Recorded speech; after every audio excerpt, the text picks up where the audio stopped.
Can you believe it? 15 years ago, a movie so reviled by critics managed to rake in serious cash at the box office. That's right, we're talking about Saw 3D, and its surprising financial success despite being labeled the worst in the entire franchise. Lionsgate, the studio behind the Saw films, had built a horror empire on Jigsaw's gruesome games. But by the time Saw 6 limped into theaters, even they were starting to feel the pressure. As Kevin Greutert, a longtime editor and director within the franchise, confessed to Entertainment Weekly back in 2010, the poor performance of Saw 6 had been a real blow. The studio decided to end the series with Saw 3D, originally titled Saw: The Final Chapter. Rewind to 2004. James Wan's original Saw was a bolt from the blue, a low-budget $1.2 million masterpiece that terrified audiences and grossed over $100 million worldwide. Lionsgate naturally saw dollar signs and turned Saw into an annual Halloween tradition. But, as Greutert pointed out, even though the core fan base still enjoyed the entries, Saw 6 only pulled in just under $70 million, a significant drop and the lowest gross for any Saw movie until that point. Despite this downward trend, Lionsgate wanted to give it one last shot, tasking Greutert with directing what would become the most critically panned film in the franchise. But here's the twist. It was also a major financial success. How did this happen? In this week's Tales from the Box Office, we're diving deep into Saw 3D on its 15th anniversary. We'll explore its origins, the controversial circumstances surrounding Greutert's involvement, its box office performance, the aftermath, and the lessons we can learn from this bizarre chapter in horror history. So grab your popcorn, maybe not too much considering the subject matter, and let's get started. The premise: a bloody mess, literally. At its core, Saw 3D continues the twisted saga of Jigsaw's legacy. Tobin Bell returns as John Kramer, and the film follows a group of survivors seeking solace from Bobby Dagan, Sean Patrick Flannery, a self-help guru and fellow survivor. But here's the kicker. Dagan is a fraud. He lied about surviving a Jigsaw game to gain fame and fortune. Meanwhile, the corrupt detective Hoffman, Costas Mandalore, is out for revenge against Jigsaw's wife, Jill Tuck, Betsy Russell, and Dagan for his deception. Even after the lower-than-expected returns of Saw 6, it's important to remember that the Saw franchise was still a wildly profitable venture for Lionsgate. Saw 6, for example, was produced on an $11 million budget, ensuring a healthy profit margin. The real issue was that Saw 5 was seen as a significant dip in quality, which negatively impacted the financial performance of Saw 6, even though the latter was arguably an improvement in terms of storytelling. Lionsgate was determined to capitalize on their investment, and they certainly weren't going to bring back David Hackle, the director of Saw 5. They wanted Greutert, who had been involved with the series as an editor since the very beginning, riding the 3D wave. And this is the part most people miss. Timing played a crucial role in the making of Saw 3D. The late 2000s saw a resurgence of 3D filmmaking, largely fueled by the massive success of James Cameron's Avatar in 2009. Avatar shattered box office records, grossing over $2.7 billion worldwide and becoming the highest-grossing film of all time at the time. Lionsgate saw an opportunity to inject new life into the Saw franchise by jumping on the 3D bandwagon. The Saw franchise was stuck in a rut. Early in the series, it was revealed that John Kramer had terminal cancer, which ultimately led to his death at the end of Saw 3. From that point on, the series focused on others carrying on Jigsaw's work, primarily Amanda Young, Shawnee Smith, and Detective Hoffman. By the end of Saw 4, Hoffman had become the heir to Jigsaw's legacy. However, the producers still needed Bell's presence, so they shoehorned him into the films through flashbacks and recordings. It was like trying to continue the Nightmare on Elm Street franchise without Freddy Krueger.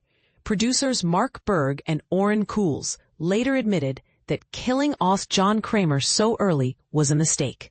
To compensate, the Saw timeline became increasingly convoluted, and the plot twists became more absurd.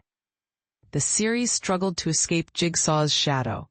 Saw: The Final Chapter had to address this issue head-on. Forced labor, the Kevin Greutert story. Around the same time, Paranormal Activity emerged as a major horror hit, earning $194 million worldwide on a minuscule budget. Paramount Pictures quickly greenlit a sequel and tapped Greutert to direct. He spent months developing the project, but then Lionsgate intervened. Exercising an option in his contract, Lionsgate forced Greutert to direct Saw 3D, snatching him away from Paranormal Activity 2. In a now-deleted blog post from January 2010, Greutert expressed his frustration, writing, "Woohoo, lawyers are sending me to Canada tomorrow. I just had the task of telling my 83-year-old mother that no, I'm not going to be allowed to direct the movie we were all so excited about when my family last got together, and that I'm being forced to leave town before getting a chance to see her again. Yes, I'll be filming people getting tortured yet again, so we'll have to put off me making a film she can actually watch for another year. I'm not making this up." There was a lot of crazy turmoil in this production. Greutert later told Entertainment Weekly, "Frankly, I'm glad it's over, because there were definitely things that I would have done a lot differently if I had been on the film from the beginning. But at the same time, they wouldn't have brought me on so suddenly and at the last minute if they didn't trust my opinion." Greutert played along during the press tour, but it's clear he would have preferred to stay with Paranormal Activity 2. Lionsgate heavily emphasized the film's finality and the 3D gimmick in their marketing campaign. They had to, because the critics were overwhelmingly negative. Saw 3D holds a dismal 9% approval rating on Rotten Tomatoes, the lowest in the franchise. The box office bloodbath of success. But here's where it gets controversial. Despite the critical drubbing, horror fans showed up in droves on opening weekend. Saw 3D premiered on October 29, 2010, and topped the box office with $22.5 million. Paranormal Activity 2 came in second with $16.5 million. The two movies were originally scheduled to compete directly, but thankfully that didn't happen. Although Saw 3D quickly faded from the top 10, the 3D gimmick worked, and the target audience delivered. It was a commercial resurgence for the series, even if it was a critical disaster. Saw 3D finished its run with $45.7 million domestically and $90.4 million internationally, totaling $136.1 million worldwide. The end, or was it? Against a reported $17 million budget, the largest for any Saw film at the time, it was a major victory for Lionsgate. Only Saw 3, $164.8 million, Saw 2, $152.9 million, and Saw 4, $139.3 million earned more. Nevertheless, Lionsgate kept their promise and retired the franchise for a while. If you start making movies that don't live up to the greatest hits in the series, it denigrates the past, and nobody wants that. We want this to go down in history as a great franchise. I think it is the last Saw movie, Greutert told EW, but it's absolutely my last Saw movie. Of course, it wasn't the last Saw movie, nor was it Greutert's last. In December 2011, Lionsgate Vice Chairman Michael Burns hinted at a future return for the franchise. That return eventually came with Jigsaw in 2017, which once again played with the timeline to bring back Tobin Bell. The film grossed over $104 million worldwide. The series then took a detour with the spin-off Spiral from the Book of Saw, which earned just $40 million. But in 2023, Lionsgate reunited the band with Greutert directing Saw X, which received the best reviews in the series. Set between the events of the first two films, it offered a back-to-basics approach that resonated with audiences, grossing $125.3 million worldwide. The moral of the story: the Saw franchise is now a $1.1 billion global phenomenon, encompassing escape rooms, theme park attractions, merchandise, and more.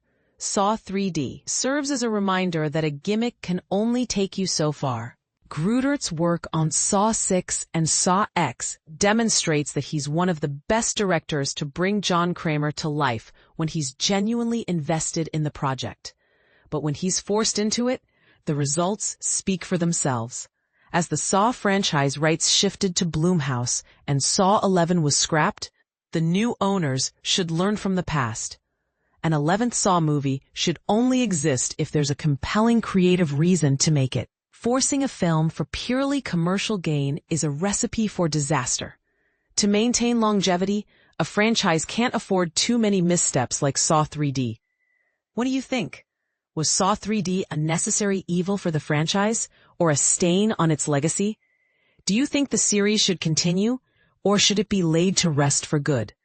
Let us know your thoughts in the comments below.